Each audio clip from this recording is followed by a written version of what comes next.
আমাদের এক বোন ডক্টর আফিয়া সিদ্দিকা, কয়েকদিন আগে আফিয়া সিদ্দিকার মুক্তির কিছু আলোচনা আমরা শুনলাম। মুক্তি আমেরিকা দিবে বলেছে, এখনো দেয় নাই। তার বোন তাকে দেখতে গিয়েছিল তার বন্দি শিবিরে, অনুমতি দিয়েছে দেখা করার জন্য বোনের সাথে। উনি তার বোনের কাছে একটা স্বপ্নের কথা বললেন যে আমি কয়েকদিন আগে স্বপ্ন দেখি, স্বপ্ন যোগে আমার রাসূলের সাথে আমার সাক্ষাৎ। নবীজি সাল্লাল্লাহু আলাইহি ওয়াসাল্লাম আমার সামনে, আমি রাসূলুল্লাহকে পেয়ে তারপরে আমি বললাম, ইয়া রাসূলুল্লাহ, আমার এই পরীক্ষার কত লম্বা হবে, আমার তো সহ্য হয় না। তারা আমার ইজ্জত পর্যন্ত নষ্ট করে ফেলে, আমাকে খুব কষ্ট দিচ্ছে। কত বছর চলে গেল, এই পরীক্ষার কত লম্বা। এই কথা বলার সাথে সাথে রাসূলুল্লাহ সাল্লাল্লাহু আলাইহি ওয়াসাল্লাম নাকি মুস্কি হাসি দিয়ে বললেন, আফি, এটা তো তোমার পরীক্ষা নয়। তখন আফিয়া সিদ্দিকা নাকি বললেন যে, ইয়া রাসূলুল্লাহ, বলেন কি?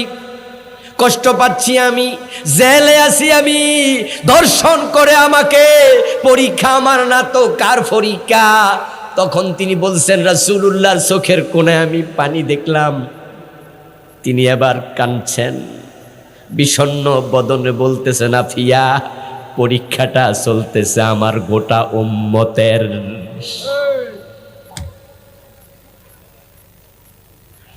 তুমি আফিয়া সিদ্দিকা জেলখানায়, পিলপিনের উপরে চলছে জুলুম, আরাকানের মুসলিমরা পালিয়ে বাংলাদেশে, আর আমাদের সৌদি আরবের নেতারা স্বর্ণের খাটে শুয়ে আছে। আমরা মুসলমান রাজা বাদশারা চাই বিবি নিয়ে আনন্দ করছে, তামাম মুসলমানের উপর চলছে জুলুম অত্যাচার। পরীক্ষাটা একানা, পরীক্ষা গোটা উম্মতের।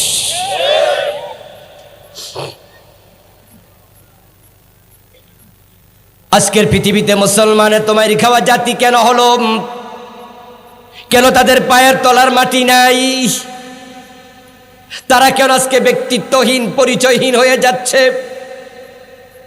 আমেরিকা চালায় সৌদি আরব, সৌদি আরব আমাদের মূল জায়গা, আমাদের তীর্থভূমি, আমাদের বড় ভাই। তামাম মুসলমান রাষ্ট্রগুলোর অভিভাবক বললে ভুল হবে না। ওই সৌদি আরব চালায় আমেরিকা। আমেরিকার কথার বাহিরে সৌদি বাদশাহ এক কদম দেওয়ার সাহস তার নাই।